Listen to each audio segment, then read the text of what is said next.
I used to think it was nothing, just a weird, one-time moment. I told myself it didn't mean anything. But I was wrong. That evening changed everything. Even now, as I write this, my fingers tremble slightly. This isn't just a memory, it's a confession. A reckoning between shame and something deeper. Something I still can't name. Liam was my mother's husband. Charismatic, reserved.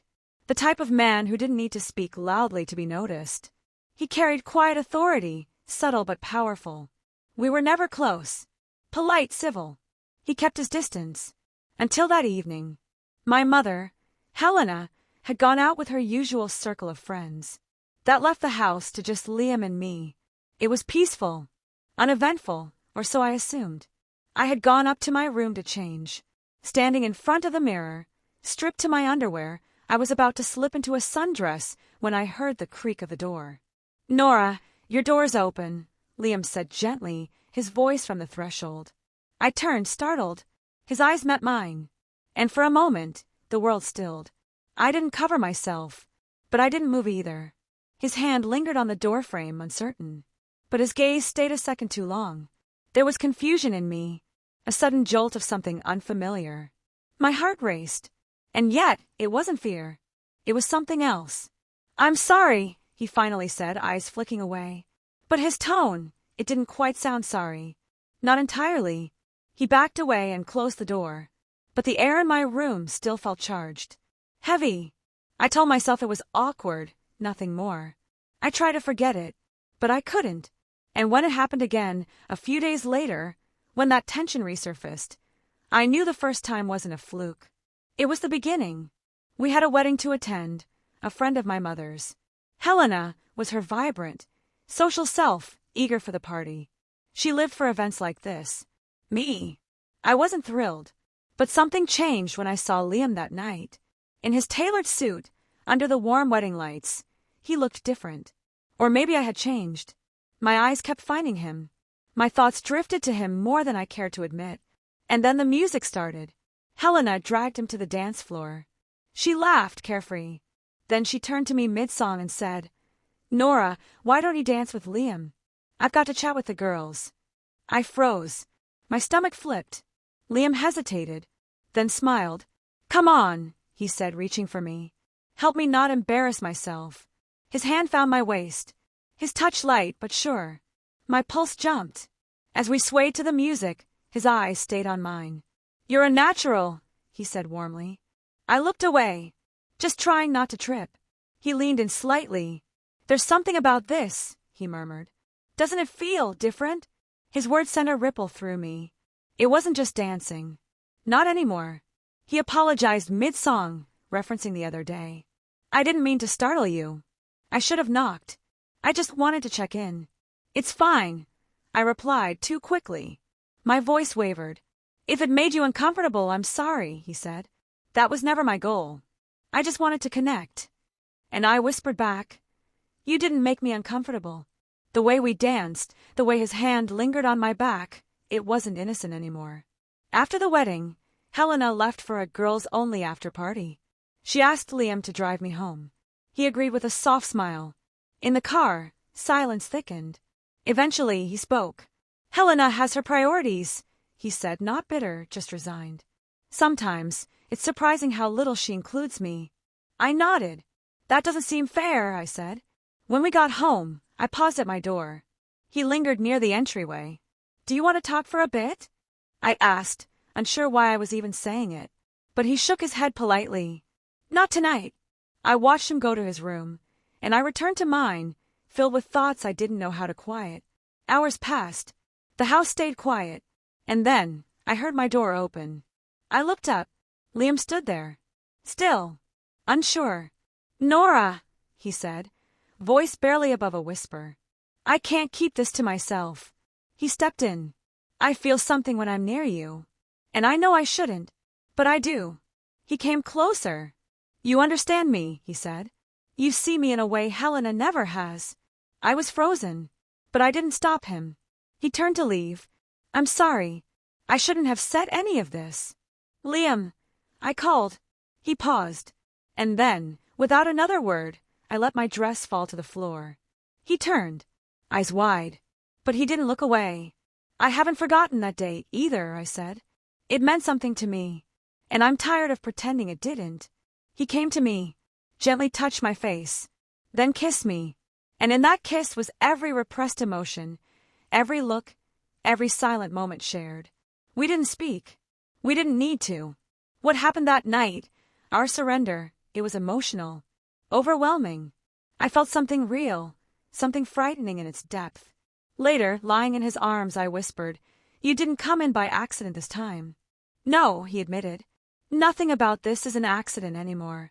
"But what now?" I asked. "What about my mother? What happens next?" He pulled me close, his voice low. "I don't know, but tonight is real."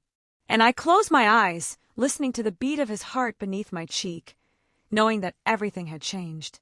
Before everything spiraled into what it is now, things were distant. Not bad, not good, just hollow. My mother, Helena, was always the kind of woman who craved excitement. Even in her mid-40s, she dressed like she was still living in her 20s, bold lipstick, loud laughter, and a schedule full of brunches, spa days, and girls' nights that often bled well into the early hours. She wasn't neglectful, not exactly.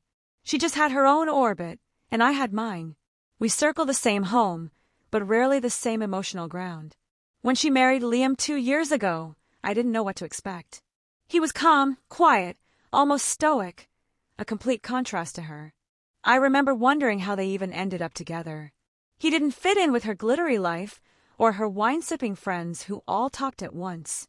But Liam didn't seem to mind. He was always composed, often standing silently beside her at gatherings, hands in his pockets, eyes scanning the room like he was observing a world he didn't belong to.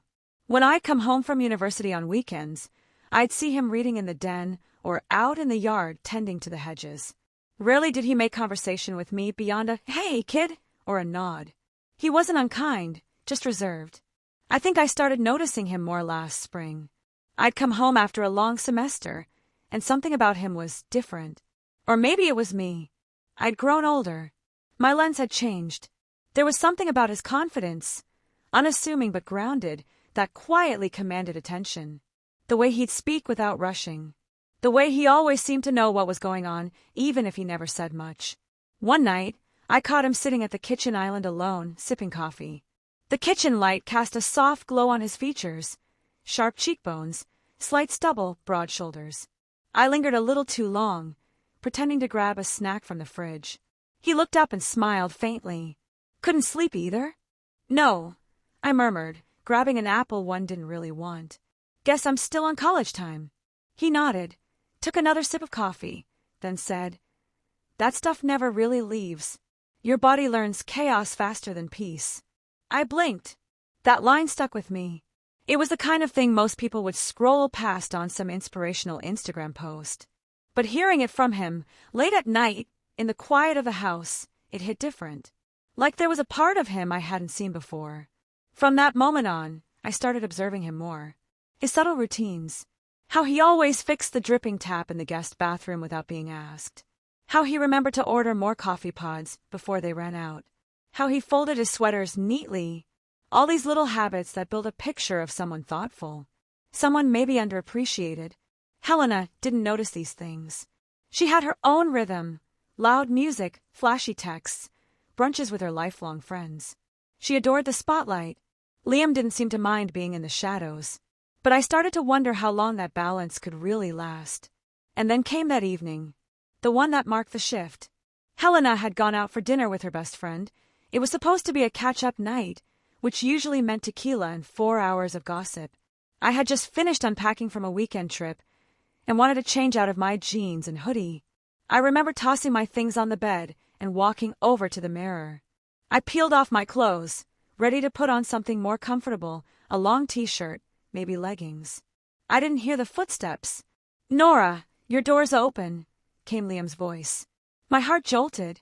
I turned quickly, standing there in just my underwear, one hand frozen halfway toward grabbing my shirt. Liam stood in the doorway. His eyes didn't dart away. They lingered, just a moment too long. Time froze. The air between us thickened with something unspeakable. He didn't come in. But he didn't leave either. For a few seconds, it was like we were caught, both of us, mid-thought, mid-motion, mid-something we hadn't yet defined. "I'm sorry," he said at last, voice low. I just nodded. "It's okay." But it wasn't okay. Not really. Something had happened. Something had started. The day after the moment in my room, everything seemed both normal and completely off. Liam didn't mention it. Neither did I. But the silence had a strange shape. It wasn't the quiet of strangers. It was the quiet of something unspoken pressing against the walls. I avoided him that morning. Pretended to scroll on my phone for hours, though I barely read a word. I tried to convince myself that it had been a weird, unfortunate coincidence. That maybe I had imagined the way his eyes had lingered. That I'd misunderstood everything. But deep down I knew. That night, we were all set to attend a wedding. One of my mother's closest friends from high school, Naomi, was getting married for the second time. Helena had been giddy about it for weeks. She loved weddings. Any excuse to dress up, drink too much, and pretend she was still in her 20s. By the time we were getting ready, Helena was already singing in the bathroom with a curling iron in one hand and her phone in the other. "Nora, wear that maroon dress I like on you," she called out over the music. "You'll look stunning. Liam, you clean up nicely too. God, what a handsome man I married." I stood in front of my closet for too long, fingers grazing hangers I'd already looked past twice. I finally chose the maroon dress, partly to avoid another round of my mother's input, partly because a tiny voice inside me wanted to be noticed. Not by Helena. The wedding venue was a renovated farmhouse nestled in the hills, just outside town.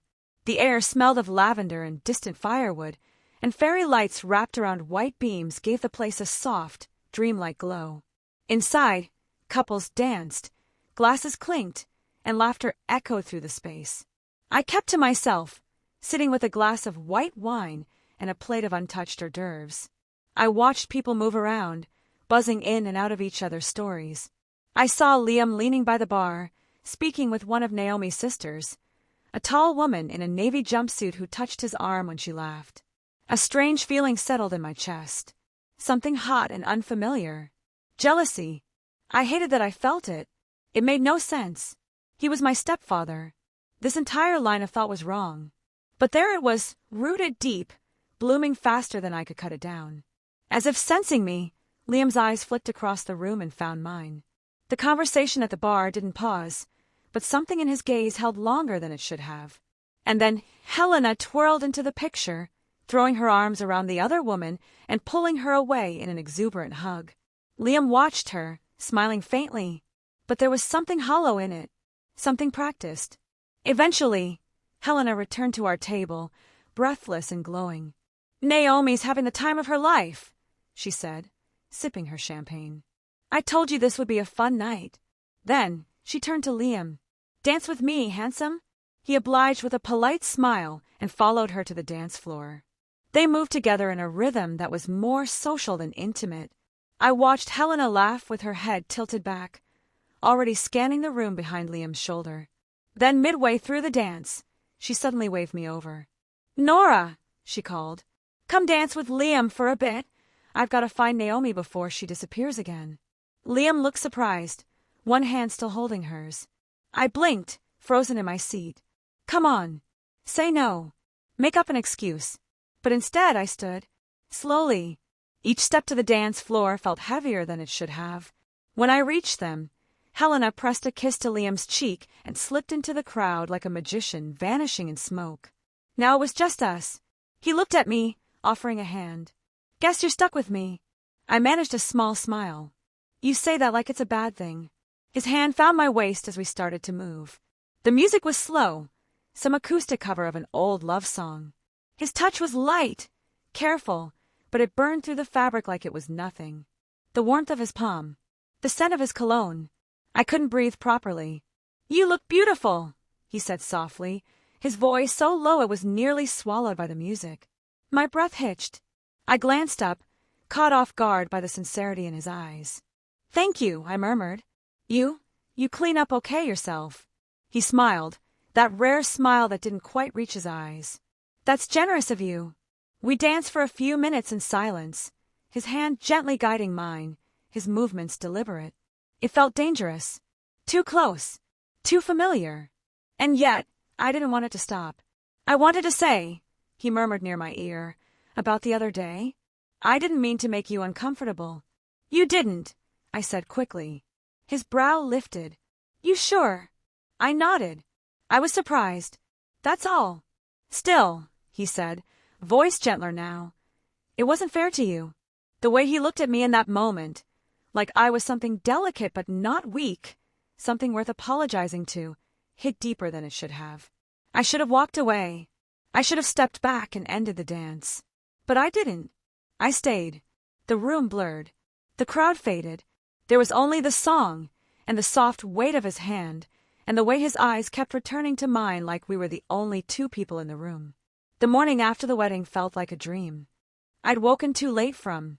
Everything looked the same. The hallway, the muted sun filtering through the curtains, the faint hum of the fridge in the kitchen, but everything inside me had shifted.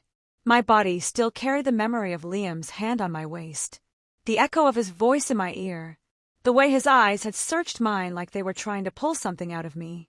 I hadn't slept much. My mind had replayed the dance on a loop, dissecting every moment, every glance, every breath. I came down the stairs barefoot, unsure if I even wanted to be seen. I wasn't ready for Helena's bubbly debrief or her offhand remarks that would unintentionally sting. But when I walked into the kitchen, only Liam was there. He stood by the stove, stirring something in a saucepan. Eggs, maybe. Coffee was already brewed. He wore a plain gray t-shirt and pajama pants. Simple, domestic. The sight made my stomach flip in a way I wasn't prepared for. He looked up when he saw me. There was a pause, a noticeable flicker of tension that passed between us, like both of us were trying to remember what being normal looked like. "Morning," he said quietly. "Morning," I replied, keeping my voice even. "You hungry?" I hesitated, then nodded. "Sure." He moved around the kitchen like it was second nature. Calm, controlled. I took a seat at the island, watching him in silence. My eyes kept drifting to the curve of his back, the careful way he flipped the eggs, how he knew exactly where everything was without needing to look. It struck me, then, how much he kept this household together, how little credit he got for it. Helena never noticed the small things. How the towels were always fresh, the light bulbs always changed, the mail sorted. She called him responsible when she was being polite, predictable when she wasn't. We ate quietly. The air felt dense with the weight of everything unsaid.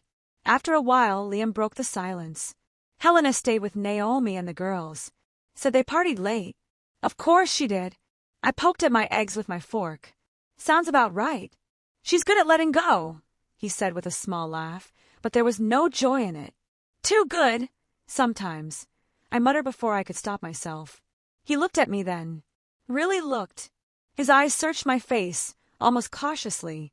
I used to think I admired that about her, he said. But sometimes it feels like she lets go of things. Too easily. Like people.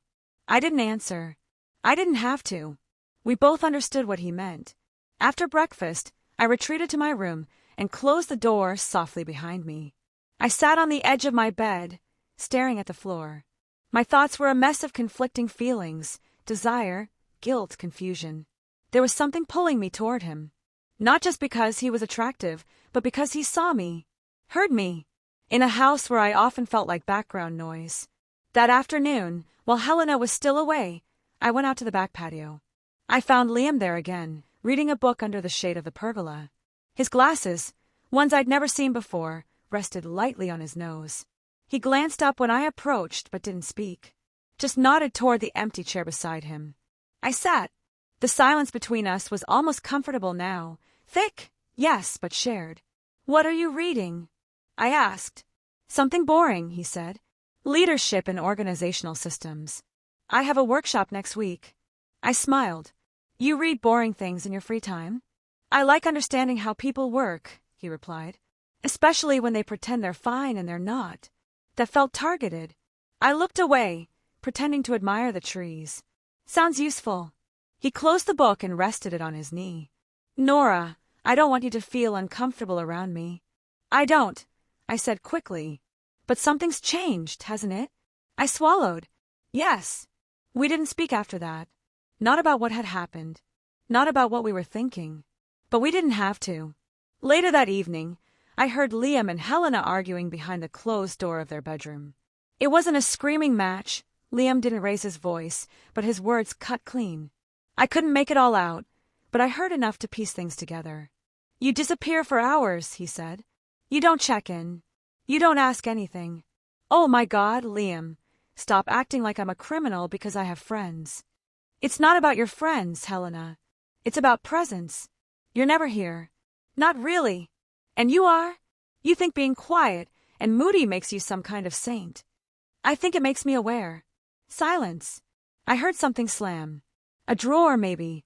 That night, the tension in the house was unbearable. I tiptoed past their bedroom door on my way to the kitchen, my footsteps barely audible. When I passed the study, I saw Liam sitting in the dark, his laptop open but untouched. He looked like a man trying to hold himself together with threadbare hands. He didn't see me, and I didn't interrupt. But later, lying in bed, I couldn't stop picturing him like that. Alone, tense, unmoored. I didn't know what it meant. I didn't know where it was going. But I knew this wasn't over. Days that followed blurred together like watercolor left out in the rain. Soft edges, messy colors, no clear lines. Everything felt slightly off. The house, once just a backdrop to my comings and goings, now pulsed with an awareness I couldn't escape. I could feel him everywhere. Liam kept his distance. And that was the cruelest part. He didn't linger in the kitchen anymore. He stopped reading out on the patio. He barely looked at me when we passed in the hallway. He was always just on his way to do something. A drawer to fix, an errand to run, a phone call to make. And yet, every time I saw him, every time I caught even the corner of his voice, my entire body reacted. I told myself I was imagining things, that I'd built something out of nothing, that he had a moment of weakness at the wedding, but now he was putting it away where it belonged. And still I obsessed over it. I found myself replaying the wedding dance while brushing my teeth, standing in the shower, lying in bed at night. I remembered how his hand had settled on my waist, the way his voice dipped when he whispered near my ear, the way my pulse had hammered in response. I couldn't make it stop. One night, I sat at my desk with my journal open and pen in hand. I stared at the blank page for 10 minutes before finally writing. I think I want him to want me. The words sat on the page like a confession I wasn't brave enough to say out loud. I closed the notebook and shoved it into the drawer like it might burn me. Later that week, my friend Callie called to catch up. We hadn't spoken in weeks, and I was relieved to hear her voice. It grounded me, even if only briefly. You sound weird, she said after 5 minutes of small talk. I'm tired, I lied. Been busy. Busy staring at your ceiling and spiraling emotionally, or busy with actual things. I almost laughed. Almost. Bit of both, I said. Well, maybe you need to get out of that house, she said. Your mom and stepdad give me Step Ford vibes. I didn't answer. You okay? She asked after a beat. I paused. Yeah, just sorting through stuff. She didn't push, but her silence was knowing. That night, Helena went out again. Another last-minute drinks and tapas night with Naomi and the girls. She didn't even come downstairs to tell Liam, just shouted from the upstairs bathroom that she was running late and asked if he could feed the dog. I sat at the kitchen island while he poured food into the bowl, the clinking of kibble the only sound between us. I can feed her, you know, I said. I don't mind, he replied, straightening up. I watched him move around the space that now felt like a stage. He looked tired, or maybe just hollowed out. His eyes flicked toward me, then quickly away. Have you been avoiding me? I asked before I could stop myself. He froze. I haven't, he said after a moment. I've just been busy. Right. He turned to face me fully then. Nora, you know this is complicated. I know, I whispered, but knowing didn't help. Not when every nerve in my body still lit up when he was near. Not when every part of me kept replaying the moment I felt seen, really seen, for the first time in a long time. I don't want to do something we both regret, he said. And yet, his eyes contradicted him. There was something there. Hunger. Loneliness. Something just beneath the surface. Then why does it feel like we already did? I asked. He didn't respond. Just inhaled sharply, then turned away, walking toward the den without another word. I stayed at the counter long after he was gone. The silence in the house grew louder with every passing minute. Later that night, I couldn't sleep. Again. The moonlight spilled in through the window like it was trying to coax me into feeling something other than confusion.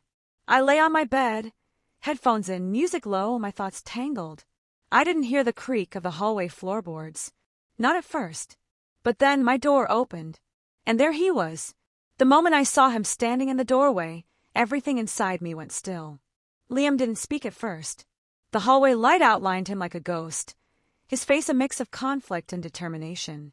His hand lingered on the doorknob, fingers twitching like he wasn't sure whether to step forward or disappear into the dark again. I sat up slowly, pulling my blanket around me, even though the room wasn't cold. "What are you doing?" I whispered. His jaw clenched, like he was holding something back. "I don't know." We stared at each other, the silence stretching too far. I could feel it in the way the air tightened, in the weight of his presence. "I couldn't sleep," he said finally. "I've been walking around the house for hours, trying to convince myself not to come here. And," he exhaled, defeated, "here I am." He didn't step forward. Not yet. Maybe part of him was hoping I'd tell him to leave.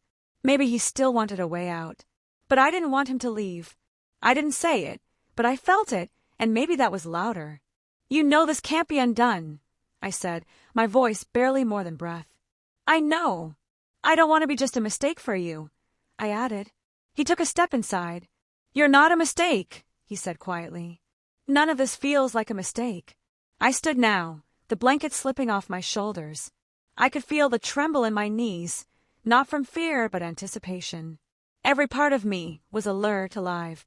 "I've tried to stop thinking about you," he said, voice thick with emotion. "Every time I see you, every time you walk into a room, it's like the air changes. You make me feel like I exist," I whispered. "Like someone actually sees me." He closed the door gently behind him. "I do," he said. "I see you." We stood there, still, the silence between us louder than anything we could have said. "I shouldn't feel this way," I admitted, taking a cautious step toward him. "But I do." "I shouldn't either," he murmured. "But I've never felt more certain." There was a kind of vulnerability in him that disarmed me. The composed, measured Liam was gone. This version of him, tired, unguarded, aching, was something I hadn't expected to see but somehow needed to. We met in the middle of the room, the space between us dissolving like it had never existed. His hands found mine first, slow, gentle, unsure. His touch didn't rush. It lingered, like he was trying to memorize the shape of my fingers. When he leaned in, our foreheads touched before our lips did. It felt more like a surrender than a seduction. The kiss was slow, careful, like we were afraid it might break if we leaned in too quickly. His lips tasted faintly of mint and regret, but there was also warmth, real, grounding warmth. My arms wrapped around his shoulders instinctively. His hands, once hesitant, slid around my waist. There was nothing aggressive in his movements, just a slow unraveling of something we both kept bound too tightly. "I've never done anything like this," I whispered between kisses. "I've never crossed this line." "Me neither," he said, his breath against my neck. "But with you, it doesn't feel like a line. It feels like a truth I've been avoiding." He lifted me slightly, guiding me toward the bed, and we sat together, face to face, legs tangled. He paused, looked at me like he was searching for permission, something deeper than yes, something emotional, and I gave it to him not with words, but with my hands against his chest, my eyes locked on his, my silence saying everything I couldn't articulate. The intimacy wasn't rushed. It unfolded slowly, like two people peeling away years of armor. We weren't just touching, we were revealing. Every gasp, every brush of skin, every whispered name felt like a page of a story we hadn't dared to write until now. Afterward, we lay beneath the dim light spilling from the hallway, wrapped in tangled sheets and tighter thoughts. Liam's arm curled protectively around me. I rested my head against his chest, the steady rhythm of his heartbeat the only sound in the quiet room. "You didn't come here by accident," I said softly, my fingers tracing slow patterns across his skin. "No," he said, his voice low. "Not this time." We fell into silence again. Not awkward, but heavy with what came next. What do we do now? I asked. I don't know, he admitted. I just know I can't pretend anymore. I nodded, but fear twisted in my stomach. This changes everything. I know, he said, running a hand through my hair. But I don't regret it. Do you?